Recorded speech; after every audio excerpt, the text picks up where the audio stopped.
Dans cette vidéo, on va envoyer de la force à une courageuse française qui dit les termes à un parterre de politocards, une assemblée de ponctionnaires qui vivent grassement avec nos impôts, et au fur et à mesure, on va en profiter pour dénoncer certains des mensonges les plus ancrés dans notre culture, mensonges qui sont entretenus par la gauche, c'est-à-dire l'ensemble de la classe politique française, mais également notre administration et nos fameux services publics. Il ne faut pas oublier que 30% des Français payent des impôts. C'est-à-dire que 70% des Français ne payent pas d'impôts. Il faudrait qu'on On est paie l'impôt.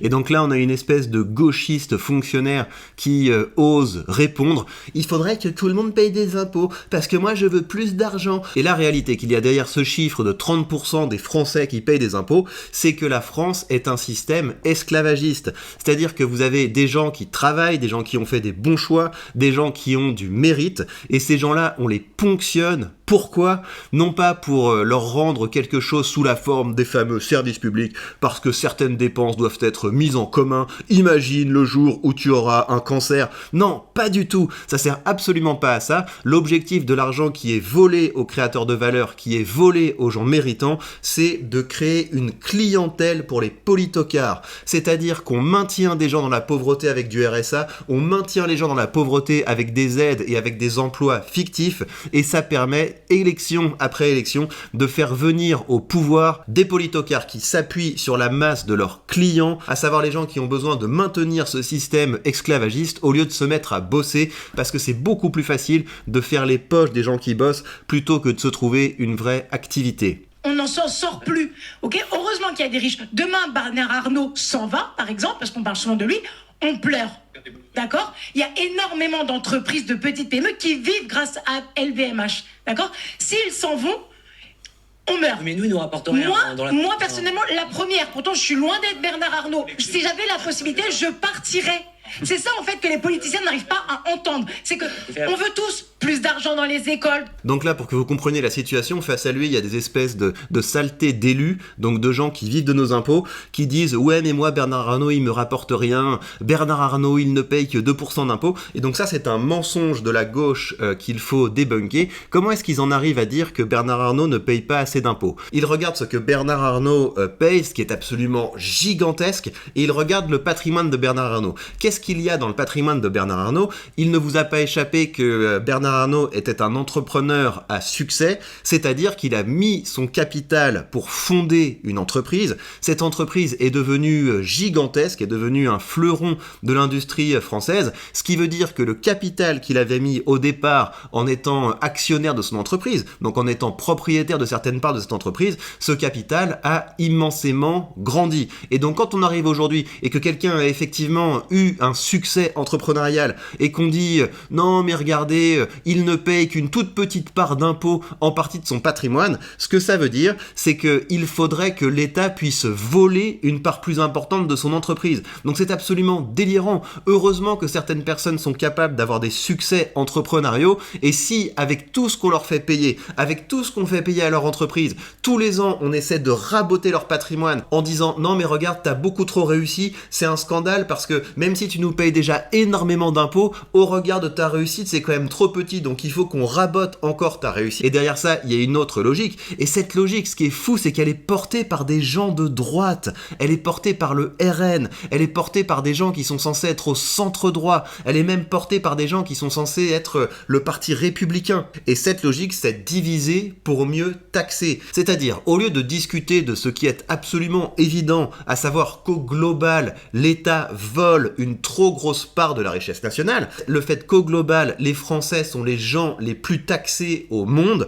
et ben on fait des diversions en disant « Ah oui, tu payes beaucoup d'impôts, bah regarde, lui, il est quand même vachement riche, donc peut-être qu'il faudrait le taxer plus. » Donc c'est jamais on va baisser vos impôts, c'est toujours on va trouver de nouvelles manières de pouvoir taxer des gens qui ont une meilleure vie que vous. Regardez Bernard Arnault, il a une meilleure vie que vous, donc c'est pas bien, il faudrait tout niveler vers le bas, et donc il faut le taxer. Et c'est comme ça qu'on détournent le regard des gens en leur mettant sous les yeux des gens qui sont plus riches qu'eux et en jouant sur cette vieille ficelle communiste en mode non mais c'est un scandale, comme si c'était un scandale qu'il y ait des riches quoi. C'est non mais regarde, il gagne beaucoup d'argent donc si on lui prenait plus peut-être que ça irait mieux, alors que ceux qui tuent la France c'est qu'on paye tous beaucoup trop d'impôts et on essaie de nous faire des diversions en disant oui on paye beaucoup trop d'impôts mais regarde ce serait juste que lui il en paye encore plus. Donc ça c'est la logique diviser pour mieux taxer. Et vous avez une autre logique qui est hyper pernicieuse en France, c'est la logique des niches fiscales. Une fois de temps en temps, les politocards regardent le carnet de leurs clients et ils se disent « Ah oui, tiens, moi dans mes clients, j'ai les notaires de province de moins de 40 ans, donc on va créer une exception fiscale pour ces gens-là. » Et ça permet de faire d'une pierre deux coups, ça permet comme ça de s'acheter des clients de façon ciblée et ça permet par ailleurs d'avoir un discours public où de temps en temps on va nous dire « Non mais regardez, on a baissé tout un tas d'impôts en France, on a baissé les impôts sur ça, sur ça, sur ça, sans regarder qu'au global, les impôts ne cessent d'augmenter d'une part, et par ailleurs, ça crée un système où si vous voulez vous protéger un petit peu de l'État, vous devez avoir une armée de conseillers fiscalistes, parce qu'une partie de l'enfer fiscal français, c'est sa complexité. Dans les hôpitaux, machin, mais on peut plus, vous, et quand je dis vous, c'est tous autant que vous êtes, et je parle pas que de Macron, mais depuis des années, vous avez cramé la caisse. Vous vivez tous de privilèges, vous nous expliquez à long. Regardez les têtes à claques. Je suis vraiment content que cette femme leur dise les termes, mais vous devez vraiment comprendre que les politiciens ne sont pas vos amis. Les ponctionnaires ne sont pas vos amis. La seule interaction qu'on devrait avoir avec ces gens-là, c'est de leur dire « Ok, combien tu me coûtes ? Combien tu me rapportes ?» C'est tout. Si vous vous rendez compte que ces gens vous coûtent cher et qu'en face ils ne vous donnent rien, ce sont des adversaires. Parce que n'oubliez pas que la France est un pays occupé, c'est un pays occupé par une caste qui détruit notre richesse. L'occupant, c'est la ponction publique. C'est pour ça qu'on a un pays qui se tiers-mondise, c'est parce qu'il y a une énorme partie de l'argent qui est produit par des gens méritants, qui est cramé pour entretenir des gens qui dans un monde normal feraient les pipes et le café. Longueur de journée, ce qu'on attend, ce qu'on veut, machin. Mais vous ne savez pas, la plupart, vous ne vivez pas. Monsieur disait, les maires avant, ils étaient députés. Ça leur permettait quand même de voir un peu ce qui se passe, voilà, d'être sur le terrain. Mais vous êtes complètement déconnectés. Et quand on vous dit ça, vous êtes des magots, vous êtes populistes. Mais non, c'est la vérité. L'autre fois, j'entendais le débat. Oui, Jordan Bardella n'a jamais travaillé de sa vie. Ouais, ok, c'est vrai. Mais monsieur Mélenchon, il a travaillé à l'usine. J'étais pas au courant. D'accord ? François Hollande, il a travaillé ? Non, aucun, la grande majorité. Là, je suis sûr qu'ils sont en train de dire oui, mais nous, on fait un travail, être élu de la République, c'est un travail. Des paires de claques. On ne devrait pas avoir de rémunération pour la chose publique. On devrait seulement commencer à s'y intéresser une fois qu'on a vraiment travaillé et qu'on a développé des moyens suffisants pour pouvoir consacrer une part de son temps à faire ça. Parce que sinon, on crée ce système pourri où la politique, ça devient une affaire de corruption, où l'objectif, c'est d'acheter des clients pour pouvoir maintenir sa rente d'argent public. Ils n'ont jamais travaillé. Et aujourd'hui, ce sont des messieurs qui ont 5 retraites, des chauffeurs, des machins qui viennent nous expliquer que, mais vous comprenez, on s'en sort plus. Oh, allez, 7 heures par jour en plus, c'est pas compliqué, hein. Elle a raison de parler de ça, parce que c'était absolument un scandale que ces gros lards de sénateurs, qui en début d'année se sont augmentés de 700 € par mois, viennent nous dire en fin d'année, oui, il faut équilibrer les comptes, donc pour la solidarité, vous allez bosser une journée de plus. Ça mérite vraiment des paires de claques, et je trouve qu'on est trop gentils. Vraiment, on est beaucoup trop gentils parce que ils sont pas assez exposés à notre colère. Ils devraient être beaucoup plus souvent exposés à notre colère, à notre rage. J'espère que de plus en plus d'entre vous vont se soulever contre l'occupant. Un jour de férié en moins, et mais nous, on n'en peut plus, d'accord ? On n'arrête pas. Vous, tous, à ce moment-là, quand est-ce que vous allez commencer à montrer l'exemple et faire des économies ? Ils le feront pas. Ils le feront pas parce qu'ils ont trop intérêt à défendre leurs immenses rentes d'argent public. Et c'est normal, hein, parce que si vous, du jour au lendemain, vous avez votre vie, vous avez peut-être votre crédit, vous avez vos dépenses, vous avez tout un tas d'obligations, de factures, vous avez un niveau de vie qui est adapté à votre niveau de revenu. Et si du jour au lendemain, on vous dit, tiens, bah, en fait, on va baisser tes revenus de 30%, parce que c'est ce qu'il faudrait faire. Il faudrait baisser les revenus de la ponction publique de 30, peut-être 40%. Moi je serais même pour les baisser de 50%, et ben c'est pas possible. Ils se sont trop habitués à vivre de notre argent. Mais la différence c'est que notre argent est à nous, alors que leur argent est à nous. C'est ça qui est absolument scandaleux, et donc ces gens se sont habitués à vivre comme des rois, et comme ils sont juste à côté du robinet d'argent public, ils peuvent jouer avec. Ils peuvent dire, ah tiens, le bain devient un petit peu trop froid, on va taxer ces veaux de français, parce que de toute façon ils ne se rebellent jamais. Et il suffit de leur dire, oh regarde, il y a un méchant riche, oh regarde, il y a un méchant immigré, pour que les gens détournent le regard du vrai ennemi, à savoir la ponction publique. Salaire ne vous suffisent pas, et des aides pour le logement, et des aides pour les modes de garde, et les aides pour... Mais c'est plus possible en fait. Et quand on vous dit ça, alors qu'on le dit tous, on peut prendre le micro, on va tous dire la même chose, c'est « mais vous êtes des magots, mais vous êtes populistes ». Non, c'est juste qu'il y en a marre. Nous, on gère pas, alors qu'on tire le diable par la queue, d'accord? On fait avec ce qu'on a, et on s'en sort pas. Et vous avez les tickets de la bourse, vous avez l'argent à foison sans même des voix à rendre de compte, et vous cramez la caisse. Et après, vous nous dites excusez-moi, mais on a découvert, là, va falloir nous donner parce que nous, on s'en sort plus.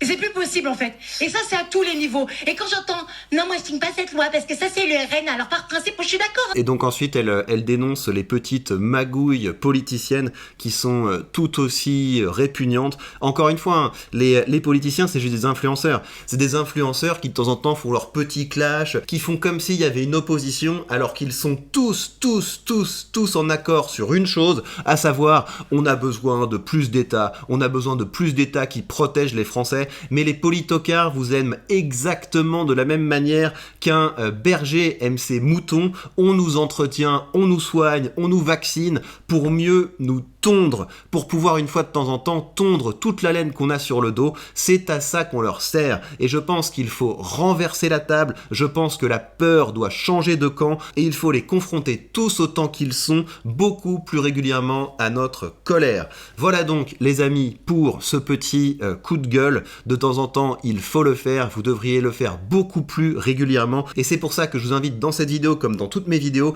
que je vous invite à vous créer un side business autour de la création de contenu parce que ça vous permettra de dire les termes, de faire avancer vos idées et en étant bien rémunéré pour ça. Donc vous mettez votre mail, vous allez recevoir ce guide et surtout vous passez à l'action. Le guide, vous le lisez, vous appliquez et vous serez en bonne voie pour avoir en 2025 un business de création de contenu qui tourne. Un peu plus tard dans la journée, je vais vous lancer une perche, je vais vous proposer un tremplin pour que vous puissiez décoller beaucoup plus vite que les autres en tant que créateur de contenu parce que je vais vous annoncer le thème de notre prochain colloque et j'en profiterai pour vous rappeler en quoi cette initiative consiste parce que je pense que ça fait partie des choses qui permettront de changer la culture et de renverser la table dans nos pays communistes. Prenez bien soin de vous et à très vite.